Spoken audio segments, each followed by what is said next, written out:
Hi అండి. మెంతికూర, చుక్కకూర, ఎండు రొయ్యల కర్రీ ఎలా ప్రిపేర్ చేసుకోవాలో నా స్టైల్లో చెప్తానండి. ముందుగా స్టవ్ ఆన్ చేసుకొని కడాయి పెట్టుకొని 3 టేబుల్ స్పూన్స్ ఆయిల్ వేసుకున్నానండి. కొంచెం జీలకర్ర వేసుకున్నానండి. ఈ జీలకర్ర కొంచెం ఫ్రై అయిపోయిన తర్వాత 2 పచ్చిమిర్చిని కట్ చేసుకుని వేసుకోవాలండి. తర్వాత చిన్న చిన్న ఆనియన్స్ 5 తీసుకుని నేను కట్ చేసుకుని వేసేసుకున్నానండి. ఈ ఆనియన్స్ ఫ్రై చేసుకుంటున్నానండి. ఇవి ఫ్రై అవుతూ ఉన్నప్పుడు కొంచెం కరివేపాకు, కొంచెం సాల్ట్ కూడా వేసుకున్నానండి. మనకి ఆనియన్స్ త్వరగా మగ్గాలంటే సాల్ట్ వేసుకోవాలండి. ఇవి ఫ్రై చేసుకుంటున్నానండి. 5-6 వెల్లుల్లి రెబ్బలను కూడా దంచుకుని వేసుకున్నానండి. ఈ ఆనియన్స్ మనం కలుపుకుంటూ బ్రౌన్ కలర్ వచ్చే వరకు ఫ్రై చేసుకోవాలండి. కొంచెం పసుపు కూడా వేసేసుకున్నానండి. ఈ ఆనియన్స్ ఫ్రై అవుతూ ఉన్నప్పుడు నేను ఎండు రొయ్యలను కూడా క్లీన్ చేసేసుకుని పక్కన పెట్టుకున్నానండి. ఆ ఎండు రొయ్యలను కూడా వేసేసుకున్నానండి. వేసుకుని కలుపుకుంటున్నానండి.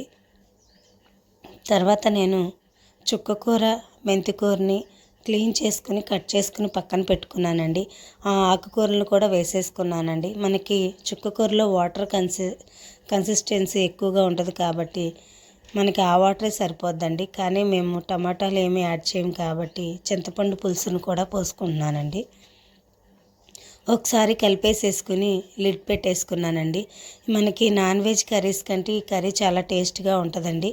మెంతికూర వేసామని చేదుగా ఉంటుందని అనుకుంటారండి, కానీ ఏ చేదు ఉండదండి. 2 టేబుల్ స్పూన్స్ కారం కూడా వేసేసానండి. వేసుకుని ఒకసారి కలుపుకొని ఆయిల్ పైకి వచ్చే వరకు సిమ్లో ఉడికించుకుంటున్నానండి. నార్మల్ రైస్లో కానీ వెజిటేబుల్ బిర్యానీలో కానీ చాలా టేస్ట్గా ఉంటుందండి. తర్వాత నేను కొంచెం చింతపండు పులుసుని వేసేసుకున్నానండి. వేసుకుని ఒకసారి కలుపుకొని సాల్ట్ సరిపోయిందో లేదో చెక్ చేసుకున్నానండి.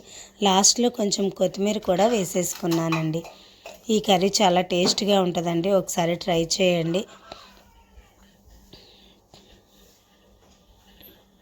మనకి ఎంతో టేస్టీ అయిన మెంతికూర, చుక్కకూర, ఎండు రొయ్యల కర్రీ రెడీ అండి. నచ్చితే లైక్ చేయండి, షేర్ చేయండి, సబ్స్క్రైబ్ చేయండి. Thank you for watching.